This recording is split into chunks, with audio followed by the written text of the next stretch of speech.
प्रियंका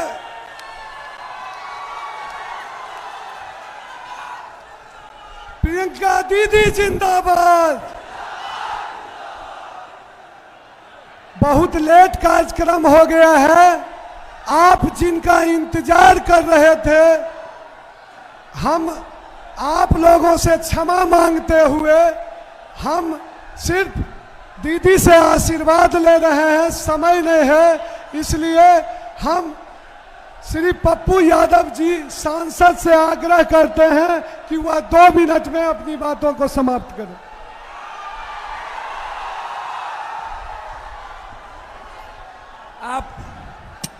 आप सब, हम लोग, मेरे लिए आप सब भगवान हैं। मैं आप सबको ईश्वर की तरह पूछता हूं। आप इस देश की ताकत हैं। आप भारत के भाग विधाता हैं। मैं अपने सारे बुजुर्गों को, गार्जियन को और अपने क्रांतिवीर, कर्मवीर छात्र युवा साथियों को दिल की गहराइयों से लखीसराय के इस धरती पर, क्रांतिकारी की धरती है, और इस क्रांतिकारी के धरती पर आपको सत सत प्रणाम करते हैं, सलाम करते हैं और आप सबको पैर छू के प्रणाम करते हैं। मंच पर सभी सम्मानित कांग्रेस के नेतागण, महागठबंधन के साथियों और हम सब के लोकप्रिय उम्मीदवार, मैं उनको बहुत, जिनको आज पहली बार इस धरती पर हिंदुस्तान ही नहीं, दुनिया की आशा, दुनिया की उम्मीद, दुनिया का विश्वास और भारत की आवाज, बेटियों की आवाज, मां की आवाज, पिछड़ों की आवाज और खास तौर पर युवा और छात्रों की आवाज, जिनके भीतर लड़ने की ताकत, चलने की ताकत, ना कोई डरा सके ना कोई झुका सके, उनका एक ही नाम प्रियंका गांधी, जो आंधी है भारत की, जो तकदीर है भारत की और ये भारत को बदलने की आवाज रखती है। मैं सिर्फ 2 मिनट अपनी बात कहना चाहूंगा। हम आपके बेटे की तरह हैं, सब दिन आपकी सेवा करते हैं। जब भी लखीसराय के धरती पर बालू माफिया, दवाई माफिया, जब भी गरीबों पर जुल्म किया है, तब पप्पू यादव सबसे पहले आपके यहां लड़ा है। सबसे पहले हमेशा। अभी मुखिया जी को मार दिया था, मुखिया जी के तीन लोगों को मारा गया। कौन मारा? कौन मारा? यहाँ के कौन मारा? कौन मारा? यहाँ के लोग, यहाँ के वो लोग जिन्हें राज्य सरकार में पद पर रखा, वो हम उनके यहां गए। कौन समाज के लोग थे? भूमिहार समाज के वो मुखिया जी थे, जो सबके लिए प्रिय थे। हमने कभी जाति नहीं देखी, कभी नहीं।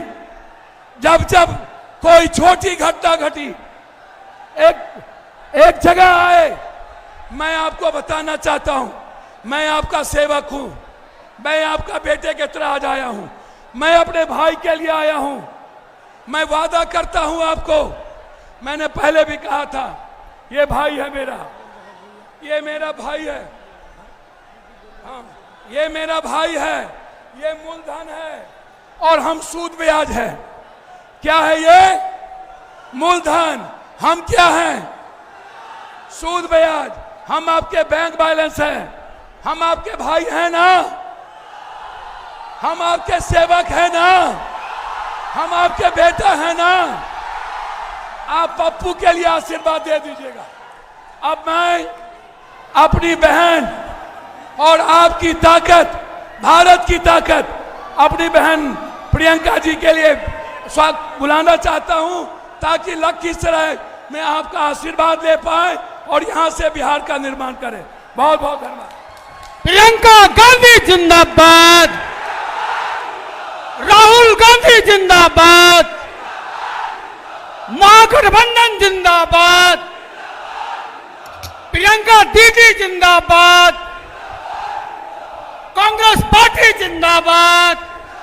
आदरणीय पप्पू यादव जी, श्री वकील बिंद जी, श्री मोती सौ जी, श्री अजय कुमार जी, श्री जय सिंह अग्रवाल जी, श्री देवेंद्र चंद्रवंशी जी, श्री सुजीत कुमार जी, श्री जुलैना सिंह जी, अमरेश कुमार जी जो हमारे यहाँ के उम्मीदवार हैं, श्री प्रेम सागर जी, आप सबका और मेरे प्यारे भाइयों और बहनों, आप सबका इस सभा में बहुत बहुत स्वागत। मुझे देर हो गई और आपने इतना समय मेरा इंतजार किया, इसके लिए मैं माफी चाहती हूँ और मैं आपको धन्यवाद भी देना चाहती हूँ।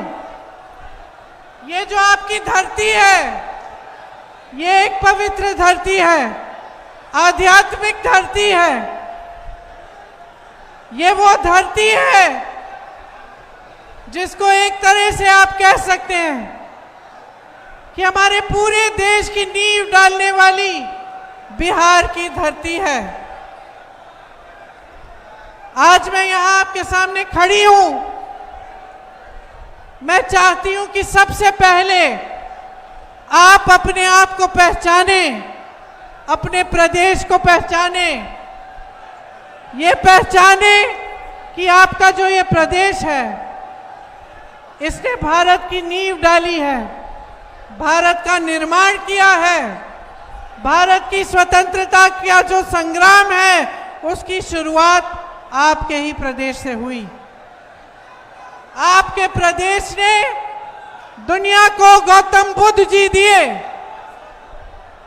आपके प्रदेश ने महात्मा गांधी जी को प्रेरित किया कि यहां चंपारण से, बिहार के चंपारण से सत्याग्रह शुरू किया जाना चाहिए। आपके ही पूर्वजों ने इस देश की आजादी की लड़ाई लड़ी और एक वो भी समय था जब बिहार को देश का केंद्र माना जाता था, क्योंकि बिहार से बड़े बड़े अधिकारी, बड़े बड़े नेता, इस देश को चलाने वाले लोग यहां से आए थे। यहां की शिक्षा की व्यवस्था अव्वल मानी जाती थी। आईएएस के अफसर, आईपीएस के अफसर, आईएफएस के अफसर यहां से आते थे। ये आपके प्रदेश की महानता थी कि यहां बड़े बड़े उद्योग लगे, यहां से व्यापार भी शुरू हुआ और हमारे देश की जो मजबूती है उसका केंद्र बिहार माना जाता था। आज भी बिहार के नागरिक इस देश भर में फैले हुए इस देश के निर्माण का काम कर रहे हैं। केरल से लेके कन्याकुमारी से लेके कश्मीर तक जहां जहां जाएंगे वहां पे आपको बिहार के नागरिक मिलेंगे। लेकिन आज आपके प्रदेश की परिस्थिति एकदम बदल गई है। आज आपकी ये परिस्थिति है कि देश के सबसे ज्यादा नौजवान यहां बिहार में हैं, लेकिन सबसे ज्यादा बेरोजगार भी बिहार में हैं। सारे नौजवान शिक्षित हैं। गरीब से गरीब परिवार का नौजवान हो, उसके माँ बाप ने संघर्ष करके किसी न किसी तरह उस बच्चे को पढ़ाया है, लिखाया है, लेकिन आज वो बेरोजगार है। आज आपके प्रदेश की परिस्थिति ये है कि शिक्षा की संस्थानें नई नई बन नहीं रही हैं, कि शिक्षा की व्यवस्था ठप है। आगे बच्चा अपने भविष्य को नहीं देख सकता। जहां वो पेपर देता है नौकरी के लिए, एग्जाम देता है, परीक्षा देता है, पेपर लीक हो जाता है, घोटाले होते हैं।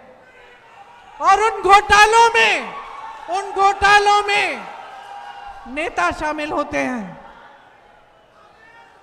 आज आपकी परिस्थिति ये है कि जहां आपके लहलहाते खेत होते थे, खेतों से किसान कमा पाते थे, आज किसान और खेती से कमा नहीं पा रहा है। दिन रात कड़ी मेहनत करता है, धूप में खून पसीना बहाता है, फिर भी उसकी कमाई नहीं होती, क्योंकि आज खेती का हर सामान महंगा हो चुका है। आपके उपज का दाम नहीं मिलता, आपको जो न्यूनतम समर्थन मूल्य है वो भी नहीं मिलता, खाद नहीं मिलती, सुविधा नहीं मिलती, बिजली नहीं मिलती, आप कमा नहीं सकते खेती से। आज बिहार की ये परिस्थिति है कि छोटे उद्योग जो एक समय में इस देश की रीढ़ की हड्डी थी, आज वो भी ठप हो गए हैं। कोई कोशिश करता है कि अपना छोटा सा बिजनेस बनाएगा, छोटी सी फैक्ट्री लगाएगा या छोटे दुकानदार हों, सब संकट में है, सब संघर्ष कर रहे हैं। जब बेटियों को पढ़ाने का समय आता है पीछे हटने लगते हैं, जब बच्चों को पाठशाला भेजना होता है डर लगता है, घबराहट होती है, जब मौसम खराब होता है घबराहट होती है कि घर में कुछ अगर पानी आने लग गया, मरम्मत करनी है तो कहां से करेंगे, जब कोई बीमार पड़ जाता है तो घबराहट होती है, डर लगता है कि इलाज कैसे कराएंगे, पैसे नहीं है, अस्पताल ले जाना है तो प्राइवेट में ले जाना पड़ेगा, प्राइवेट में बहुत पैसे लगेंगे, सरकार की तरफ से कोई सहायता नहीं है। मेरी बहन अपराध से जूझ रही है यहां, इनको डर लगता है कि घर के बाहर अगर जाना है शाम को नहीं निकलता कोई, घर में रहना पड़ता है। अपराध बढ़ रहा है, महिलाओं के खिलाफ, बच्चों के खिलाफ, अल्पसंख्यकों के खिलाफ, पिछड़ी जातियों के खिलाफ, अति पिछड़ी जातियों के खिलाफ और दलितों के खिलाफ 3 गुना बढ़ चुका है, कोई रोक नहीं है। यहां आपके ही क्षेत्र में बालू की माफिया हावी है, और बालू की माफिया से कौन मिला हुआ है आप बताओ, आप बताओ। यहां से उप मुख्यमंत्री जी चुनाव लड़ रहे हैं, क्या किया है इन्होंने आपके लिए? आपको रोजगार दिया, आपको शिक्षा दी, आपको किसानों, यहां के किसानों की सहायता की, बाढ़ आती है तो सहायता मिलती है आपको, सिर्फ बालू बटोरने में व्यस्त है सारे। ये है आपकी असलियत, और आपको जरूरत नहीं है कि कोई शहर से, किसी दिल्ली से आकर कोई नेता यहां मंच पे खड़े होकर आपको अपनी असलियत बताए। अगर यहां पे रोजगार मिलते तो यहां की आधी आबादी पलायन करके बड़े बड़े शहरों में नहीं जाती।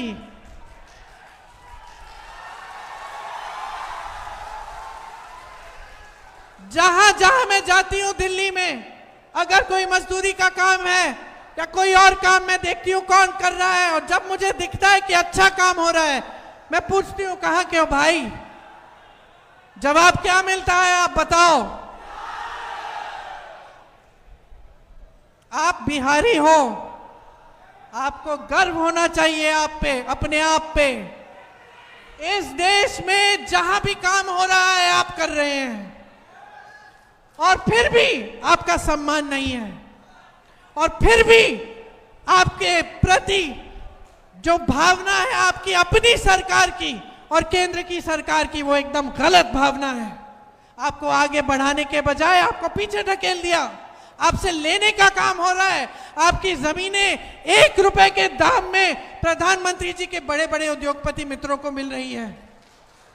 आपको जमीन दी,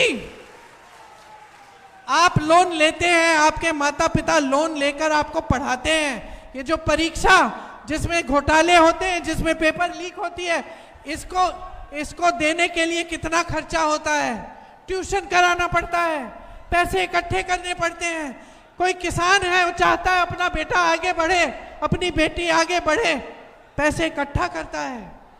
माताएं काम करती हैं कि किसी न किसी तरह जुगाड़ करके अपनी बच्चियों को आगे बढ़ाएंगे। लोन लेते हैं, बच्ची की शादी करनी पड़ती है तो आपको लोन लेना पड़ता है, ब्याज देना पड़ता है, और ब्याज देते देते जीवन भर आप देते रहेंगे। आपके लोन माफ करने वाला कोई नहीं है। और ये बड़े बड़े उद्योगपति, अडानी जी, अंबानी जी, मोदी जी के बड़े अच्छे मित्र हैं, इनके हजारों लाख करोड़ रुपए के लोन माफ किए हैं, लेकिन आपके लिए पैसे नहीं हैं। जितने बड़े बड़े उद्योग होते थे जिससे आप लोगों को नौकरियां मिलती थी, जिन नौकरियों के लिए सब तड़पते थे कि हमें सरकारी नौकरी चाहिए ताकि हमें पेंशन मिले, सबसे पहले तो पेंशन रद्द कर दिया पुराना, उसके बाद निजीकरण द्वारा, ठेकेदारी द्वारा आपकी सारी नौकरियां खत्म हो रही हैं। सब ठेके पे है आज। और कमा कौन रहा है? आप खुद कह रहे हो। यहां खड़े हैं नौजवान, खड़े हैं नौजवान। अग्निवीर से बताओ किसका फायदा हो रहा है? सेना का फायदा नहीं हो रहा है, देश का फायदा नहीं हो रहा है, देश का फायदा नहीं हो रहा है, सेना का फायदा नहीं हो रहा है, नौजवानों का फायदा नहीं हो रहा है, तो किसका फायदा हो रहा है? क्यों बनाई ये स्कीम? ये जो सरकारें हैं ये सिर्फ और सिर्फ बड़े उद्योगपतियों के फायदे के लिए चल रही हैं, बस, और कुछ नहीं है। इनको कुछ दिखता ही नहीं है। मोदी जी जब पूछो कहीं किसी देश में भ्रमण कर रहे हैं या फिर अपने अपमानों की गिनती गिना रहे हैं कि मुझे इसने अपमानित किया, उसने मुझे गाली दी, ऐसा कहा वैसा कहा। अरे भैया रोना बंद कीजिए, आप प्रधानमंत्री हैं, इस देश के प्रधानमंत्री हैं। देश रो रहा है, नौजवान रो रहे हैं, नौकरी मांग रहे हैं, रोजगार मांग रहे हैं, शिक्षा मांग रहे हैं, किसान मदद मांग रहे हैं, और आप अपना रोना धोना कर रहे हैं। और ताज्जुब की बात है, ताज्जुब की बात है मेरे भाइयों और बहनों, कि जैसे आपकी सुनवाई नहीं है आज के दिन, वैसे आपके जो मुख्यमंत्री हैं उनकी भी सुनवाई नहीं है। आज जो मुख्यमंत्री जी हैं उनकी केंद्र में कोई सुनवाई नहीं है। सरकार चल रही है, सिंगल इंजन से चल रही है, कोई डबल इंजन नहीं है, और ये सिंगल इंजन मोदी जी चला रहे हैं। जो निर्णय बिहार की जनता के हैं, जो संपत्ति बिहार की जनता की है, जो निर्णय बिहार के मुख्यमंत्री जी को लेने चाहिए, वो सब केंद्र में लिए जा रहे हैं, दिल्ली में लिए जा रहे हैं। आज बिहार की असलियत ये है मेरे भाइयों और बहनों। अब मैं आपको असलियत, सुनिए, मैं आपको असलियत समझाने नहीं आई हूं, क्योंकि ये असलियत आप जी रहे हो।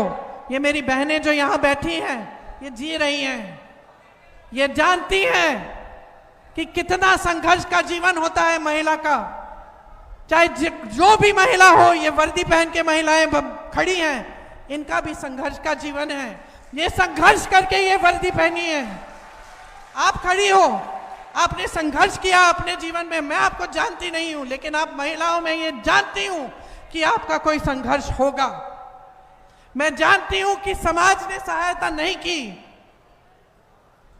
आपने हमेशा संघर्ष किया। इस देश की महिला ने इस देश को बनाया, इस समाज को एक रखा, मजबूत बनाया। जो आगे वाली पीढ़ी है उसको सिखाया, उसकी परवरिश की, उसको बचा के रखा, उसकी देखभाल की। लेकिन आज इस देश की महिला असुरक्षित है, बिहार की महिला असुरक्षित है, और उसके लिए कुछ नहीं किया जा रहा है। क्या किया जा रहा है मैं बताती हूं। चुनाव आ रहा है, चुनाव के एक हफ्ते पहले अचानक जो सरकार 20 साल के लिए चली, जिसने 20 सालों के लिए महिलाओं को कुछ नहीं दिया, चुनाव के एक हफ्ते पहले अचानक 10,000 रुपए देने लग गई।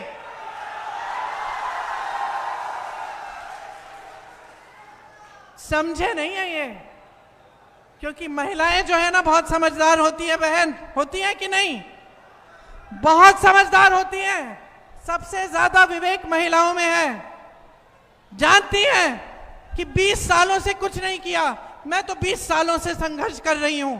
आज चुनाव आ रहा है तो मुझे 10,000 रुपए दे रही हो, दे रहे हैं। महिला समझती है कि ये क्या है, ये राजनीतिक घूस है और कुछ नहीं है। चुनाव के बाद आपको 10,000 रुपए मिलेंगे या नहीं, इसका कोई भरोसा नहीं है। इसीलिए मेरी बहनों, ले लो ये 10,000, जो भी दे रहे ले लो, लेकिन इनको अपना वोट मत दो। और वही बात मैं आपको कह रही हूं, इस देश के नौजवान यहां मेरे सामने खड़े हैं, बिहार के नौजवान जिन्होंने इस देश को बनाया, जो आज बेरोजगार हैं। आपको 20 सालों में रोजगार नहीं मिला, इनकी बातों में मत पड़ो, अब नहीं मिलने वाला। अब अगर रोजगार मिलने वाला है तो महागठबंधन की सरकार से मिलेगा। अगर आपको कोई भी सुविधा सहायता मिलने वाली है बिहार के किसानों को, बिहार के नौजवानों को, बिहार की महिलाओं को, तो महागठबंधन की सरकार से मिलेंगी। जो संघर्ष महात्मा गांधी जी ने किया समानता के लिए, अधिकारों के लिए, इस देश के संविधान के लिए, आज भी हम सब वो संघर्ष कर रहे हैं। आज भी वही परिस्थिति हमारे सामने है। पहले अंग्रेजी साम्राज्य था, अब मोदी जी का राज है, जिसमें अगर आवाज उठाओगे तो पीटे जाओगे, अगर सवाल करोगे तो मारे जाओगे, अगर संघर्ष करोगे तो तुम्हारी सुनवाई नहीं होगी। अगर बहुत सारे पैसे वाले होंगे, अगर बड़े बड़े उद्योगपति होंगे, तो तुम्हारी पूरी सुनवाई हो जाएगी।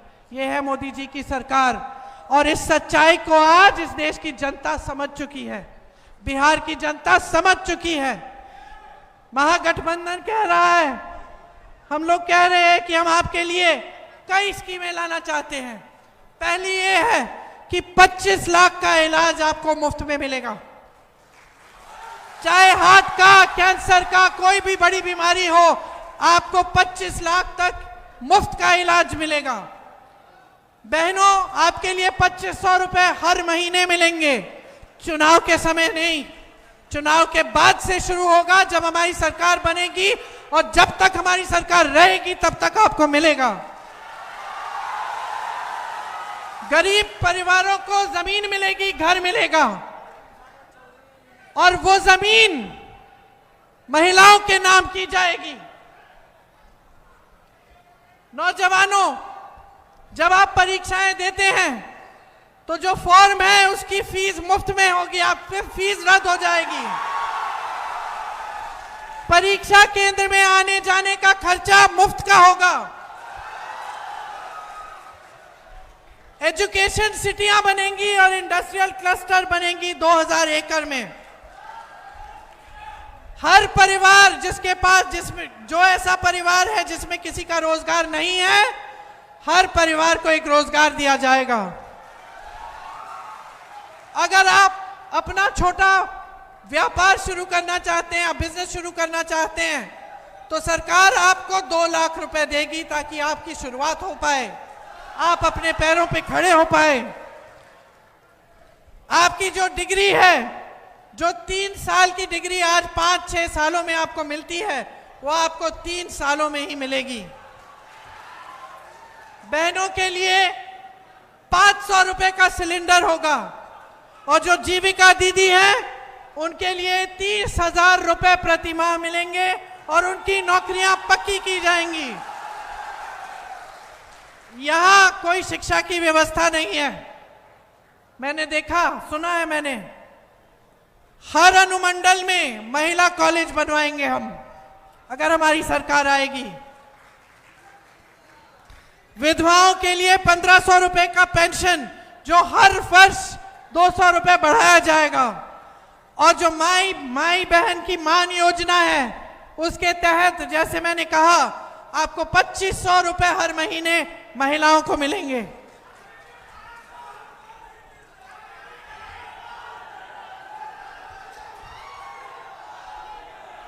संविदा कर्मी और आउटसोर्सिंग पर कार्यरत कर्मचारियों को स्थायी बनाया जाएगा।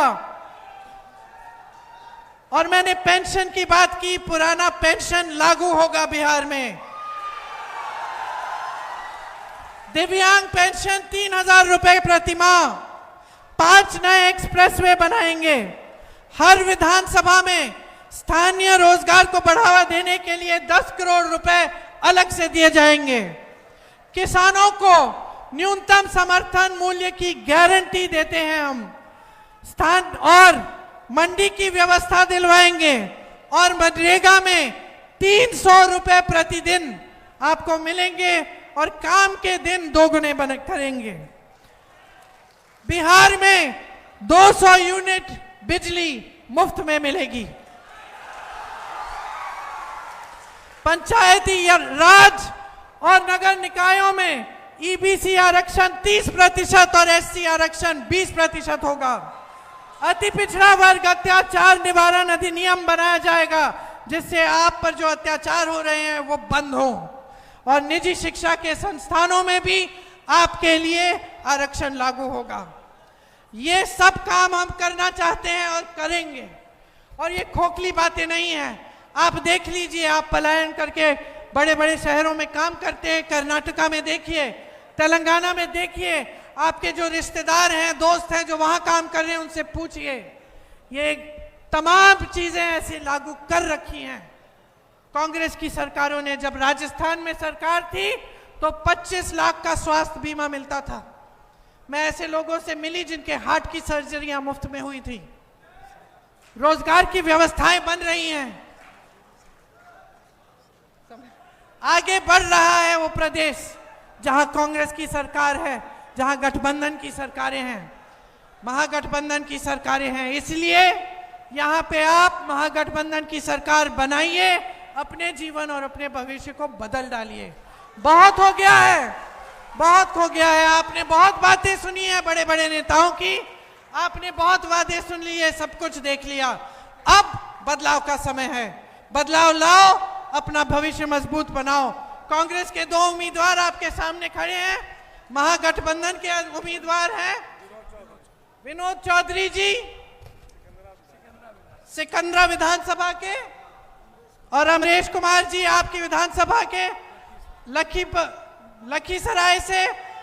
आप इनको भारी से भारी बहुमत से जिताइए, महागठबंधन की सरकार लाइए। एक बार जोर से मेरे साथ बोलिए, बिहार की धरती की, बिहार की धरती की, बिहार की धरती की जय हिंद।